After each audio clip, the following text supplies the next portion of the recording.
In the summer of 1993, a woman disappeared without anyone knowing where she went. This happened just a few days after she spent Christmas with her family in Warrawong, New South Wales in Australia. When she suddenly went missing, her family was really upset, and the police started looking for her. But they couldn't find her for almost 30 years. Pauline Sauer was born in 1944. Later, people knew her by her married name Pauline Lawrence. When she was 49 years old, she was living in the Wollongong area, in a neighborhood called Warrawong, in the southern part of New South Wales, Australia. Pauline was a loving mother who had 3 kids. She also loved making things with her hands, like crafts and sewing. Pauline really enjoyed working with her hands, especially when she fixed clothes for herself and her children. In the early 1990s, Pauline's life started to change. She was getting divorced, which was a really hard and sad time for her. The divorce ended with her getting some money. But just when she was starting to build a new life after her divorce, her quiet, simple life was about to end forever, and this would really hurt the people who loved her. In 1993, around Christmas time, Pauline was hanging out with her family. It was supposed to be a happy time when everyone was together, but her family got worried when they realized she was nowhere to be found. When she suddenly disappeared and no one could explain why, everyone got scared. After they couldn't find her or hear from her, her family told the police she was missing. What started as everyone hoping to find her soon turned into a long and painful wait for answers. The police started looking into why Pauline disappeared right after her family reported her missing. They talked to people, searched places nearby, and followed up on any clues they heard about. Even though they tried really hard, they couldn't find any clear signs of where Pauline had gone. It seemed like the trail went cold really quickly. And because they didn't have solid proof of anything, the case was hard to work on with urgency or knowing what direction to go. As months became years, the police kept investigating, but they didn't make much progress. In 2008, 15 years after she disappeared, the police came to a really sad conclusion. Based on someone saying they might have seen her in 1993, right after she went missing, they decided that Pauline had probably died around the time she disappeared. This guess, even though they didn't have real proof, was a big turning point in the case. With no more clues and no new information, they basically stopped investigating. When the police said that Pauline had probably died, it didn't make her family feel better. Without real proof, a body, or an explanation, what the police said felt like a mean guess instead of something true they could accept. In 2022, almost 30 years after Pauline disappeared, the investigators decided to look at her case again with a new project called Strike Force Anthea. With fresh eyes and newer ways to investigate, the police started looking at old evidence again and trying to find new clues. Their work led to searching in forest areas where they found pieces of clothing. These things they found might have been connected to Pauline, which gave people hope that they might finally get answers. The big break in this old case happened on May 29, 2025, when New South Wales police arrested a 64-year-old man named Leon Bune at an apartment in Gwenville. How he was connected to Pauline's disappearance hadn't been known before, but new information made the police look at him. The investigators had learned that Pauline had gotten some money in mid-1994, and this seemed to have caused a big fight. It was during this time that things reportedly turned deadly. According to what the police found out, Pauline was supposedly kidnapped from her apartment on Gray Street in Winona. The police think that her life was ended later in the forest areas, around the neighborhood of Fig Tree. Even though they've searched the area a lot, they still haven't found her body. The pieces of clothing found in the forest are still being tested by scientists as the investigators work to make sure whether they belong to Pauline. Bune has 2 serious charges against him: helping after a crime happened and hiding a serious crime. On May 30th, he went to the Wollongong local court. The judge said he couldn't get out of jail because the police said he couldn't be trusted not to bother witnesses while the investigation was still going on. The case is supposed to go back to court on July 30th. In a statement, the police talked about how hard this long mystery has been on everyone, saying, "We still haven't found Pauline's body, which is really sad." Pauline's son, Jason Lawrence, said, "We have waited more than 30 years.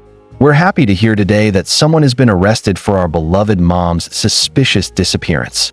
He added, "We miss her every day, and her disappearance has been really hard on me and our whole family. We thank the police for never giving up hope and we look forward to seeing what happens with this investigation. In October 1997, skeleton bones hidden in the woods near Wilson, Washington were found by accident. Despite clues, who she was remained a mystery for almost 30 years. In October 1997, a person picking mushrooms walking through the woods in Wilson made a scary discovery. As he moved through the thick forest area of Pierce County, he came across skeleton bones that were partly hidden from view. The location, a remote area along Gale Creek Road, was about 9 miles from Wilson School and just south of Buckley. Shocked by what he found, the mushroom picker quickly told the local police. The police came to the scene right away and started looking at the area carefully. The skeleton bones seemed to have been hidden on purpose. The body had been put in a shallow hole and carefully covered with logs, a clear sign that someone had tried to hide it, which suggested someone had done something bad. What they found right away turned the discovery into a criminal investigation. As the science teams worked at the scene, they collected the clothes and items found with the bones. The victim had been wearing a dark blue long-sleeved sweatshirt with the Pacific Lutheran University logo along with a basketball picture and the word Lutz. She also had on size 7 Union Bay blue jeans and white Reebok tennis shoes with yellow and green trim marked as size 4 1/2. These details gave the investigators some clues, but no clear identity. A first look at the bones suggested that the victim was a female, about 5 feet 5 inches tall, and likely between the ages of 20 and 50. Even with these findings, the woman's identity stayed mysterious. No missing person reports seemed to match the description, and the clothing didn't lead to any direct clues. With little science technology available at the time to move the case forward, investigators hit a frustrating wall. The bones were carefully stored and the case was kept open, though it quietly faded into the background over time. The cold case took a big turn almost 12 years later in August 2009 when the details of the unknown woman, known only as the Pierce County Jane Doe, were officially entered into the National Missing and Unidentified Person database. Even though the case had stayed stuck for over 10 years, this step made sure her story would not be forgotten. It also meant that if any future technology improvements happened, her case could be looked at again with new tools and ideas. In 2023, 14 years later, new efforts to identify the woman finally brought a long-awaited breakthrough in April 2025. Evidence saved from the bones was sent to NARAM. Using advanced DNA testing and family tree analysis, the scientists were able to match the unknown DNA to living relatives. After decades of not knowing, the investigators were able to put a name to the bones: Lori K. Craig. Lori was born on December 17, 1959. In 1982, she married Thomas Craig. Their marriage lasted for 6 years before they divorced in 1988. The reasons behind their split stayed private, as neither shared publicly about their relationship or how it ended. Lori found love again and married her second husband, Ronald Martin, in March 1995. They lived in Pierce County, Washington, where they stayed for years. Lori had been married to Ronald at the time of her disappearance. He had died from natural causes in 2020, closing one possible way to ask him questions directly. Even with the identification, new questions quickly came up. Most notably, the disturbing fact that Lori had never been reported missing. For the investigators, this detail stood out as both puzzling and deeply troubling. The detectives reopened the case, determined to uncover the truth behind Lori's death. Police units asked the public for information, specifically asking anyone who had known Lori or her late husband between 1995 and 1997 to come forward. They hoped that someone, no matter how distant the memory or seemingly small the detail, might have a piece of the puzzle that could lead to justice. As the investigation got going again, one detective talked about how complex the renewed investigation was, saying, "We are literally starting from the ground up on now opening up an investigation that is 30 years old." The statement showed how enormous the task ahead was, and how dedicated those involved were to finally solving the case. The passage of time had worn away many leads, but the investigators stayed committed to trying every possible angle. Lori has living family members, and the detectives have been talking with them, hoping to solve the case and bring closure to the family. After so many years without answers, the identification gave them a starting point, but not an ending. Anyone with information about Lori is asked to submit a tip to the Pierce County Sheriff's Office through their Android app or iPhone app.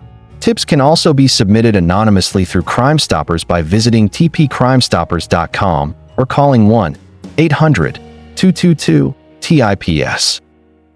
In 1972, a 16-year-old left his Kansas City, Kansas home and never came back. A missing person report was filed, but a breakthrough in the case would only come decades later. On April 18, 1973, a scary discovery was made 3 miles southeast of Garnett, Kansas, off 1550 Road. The rotting remains of an unidentified male were found in a remote area. The location and condition of the body suggested that the person had been dead for some time. It was an important development, but without clear identification, the discovery raised more questions than answers. The unidentified man was found wearing a brown corduroy jacket, a green long-sleeved button shirt, jeans, and a black leather belt with a large buckle. His clothing also included brown hiking boots and a navy blue stocking cap. Several pieces of jewelry were found on the body, including 2 gold rings engraved with crosses, a ring with the number 78, and a silver chain with a large cross. These personal items were noted in detail, hoping that someone might recognize them and help identify the victim. An autopsy was conducted, and the coroner officially ruled that the man's life had been ended due to visible signs of trauma. Based on forensic analysis, it was determined that the victim was likely around 20 years old with brown hair and a thin build.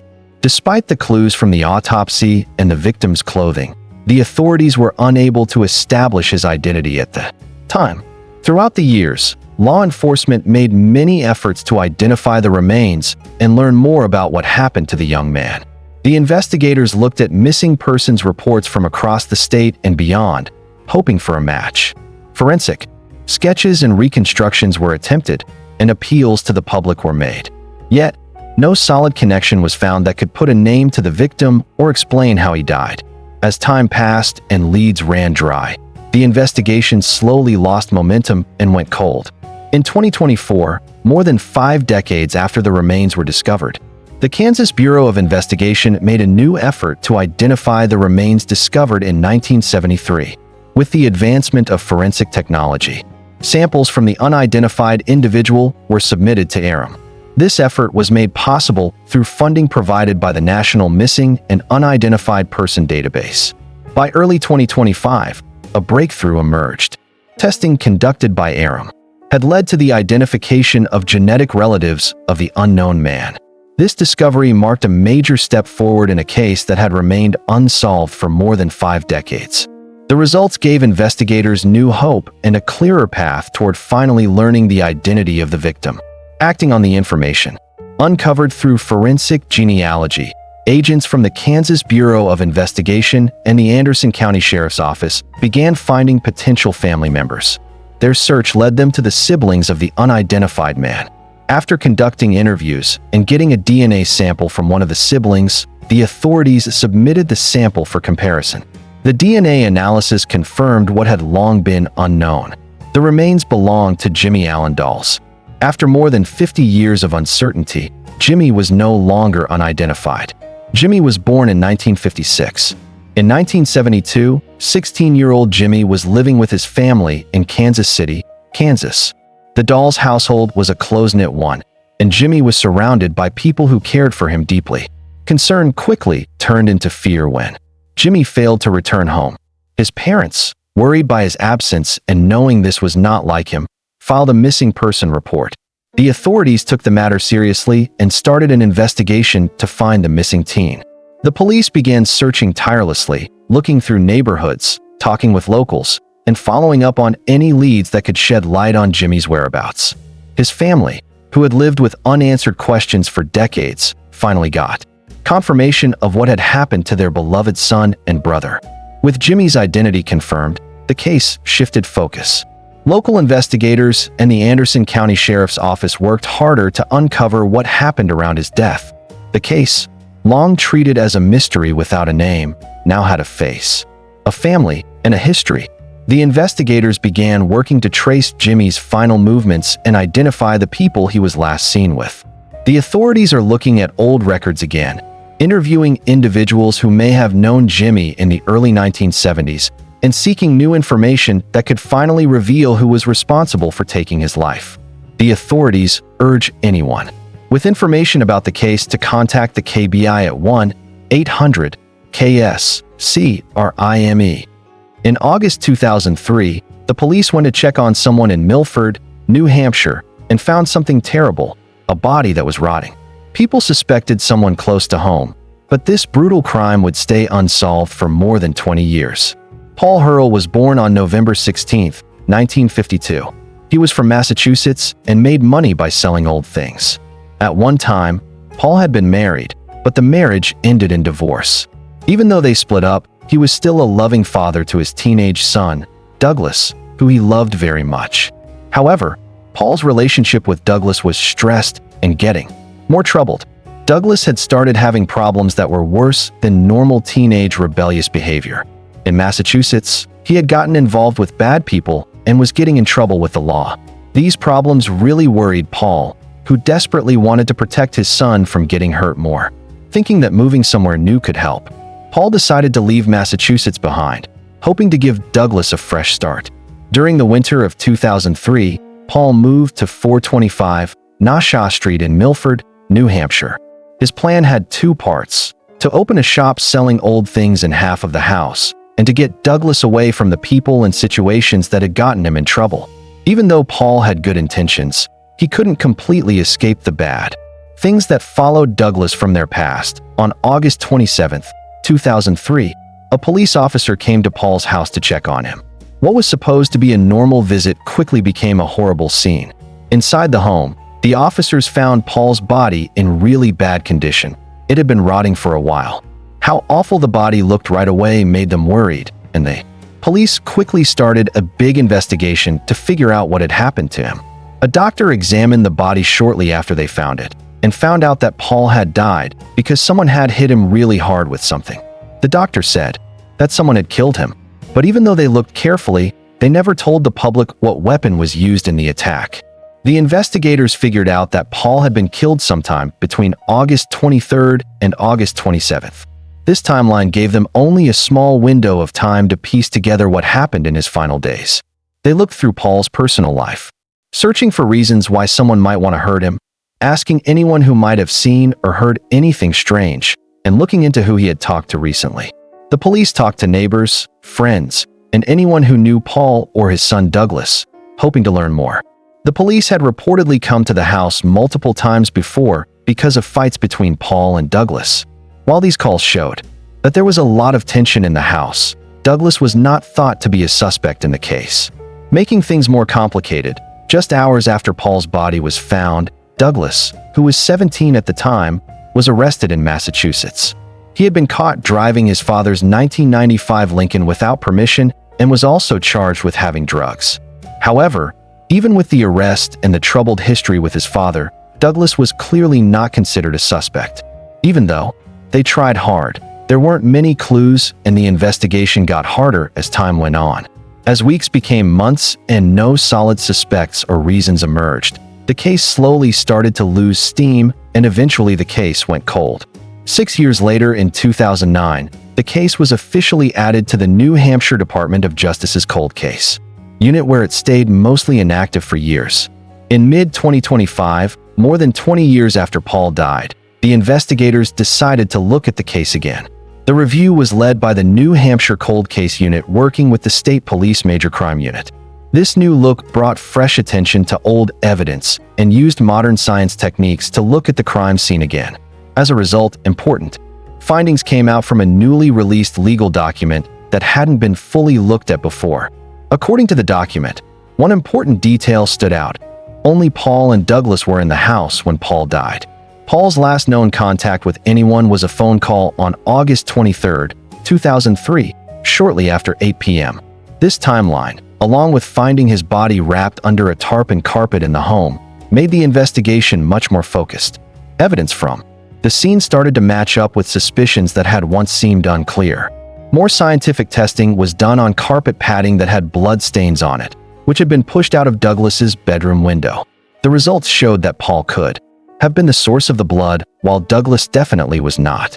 Even though this evidence didn't give a complete picture of what happened that night, it raised new questions about what led to Paul's death and why his body had been hidden. The case, once completely cold, was moving again because of renewed attention and long-buried facts. On June 17, 2025, after more than 20 years of not knowing, 39-year-old Douglas was arrested by Massachusetts State Police in Sioux, Massachusetts. The arrest was made on a warrant charging him as someone running from justice in connection to the 2003 cold case of his father, Paul. A detective working on the investigation talked about the arrest, explaining why it took so long to bring charges. According to the detective, the long gap in progress may have been because they didn't have enough evidence at the time. He also mentioned the possibility that an important witness or someone close had stayed quiet for years and only recently spoke up.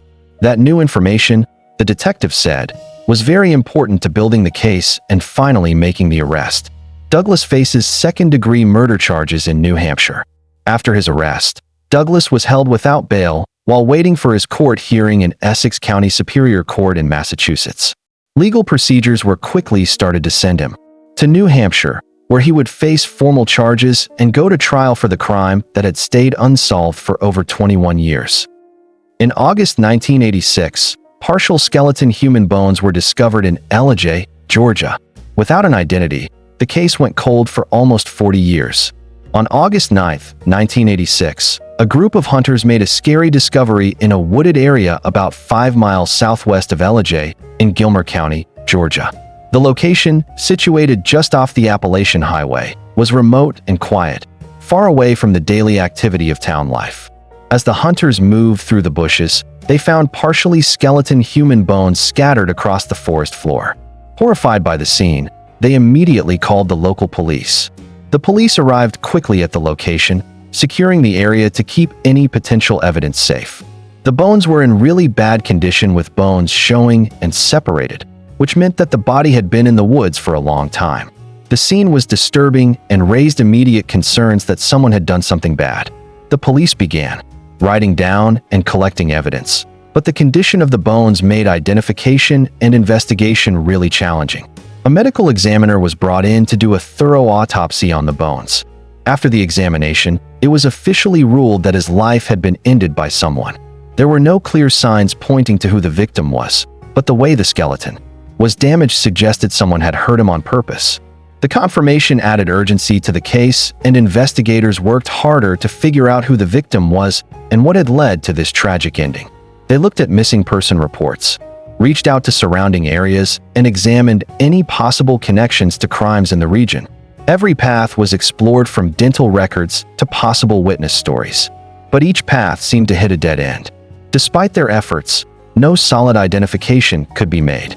Eventually, the case was filed as cold, the bones still unidentified, and the person responsible for the crime unknown.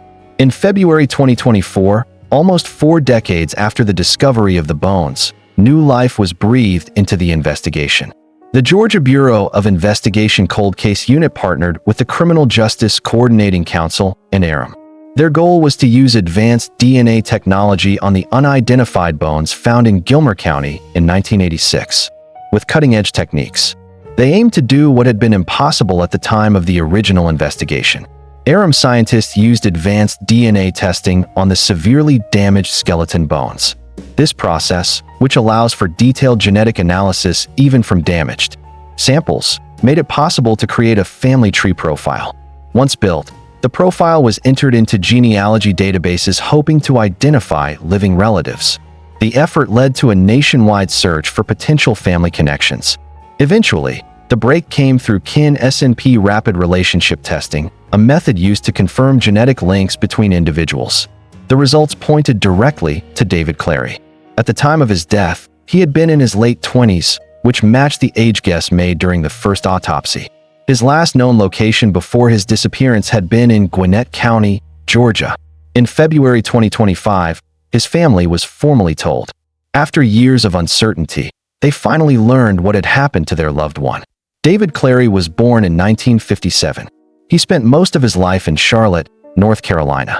It was there that he grew up and built the foundation of his adult life.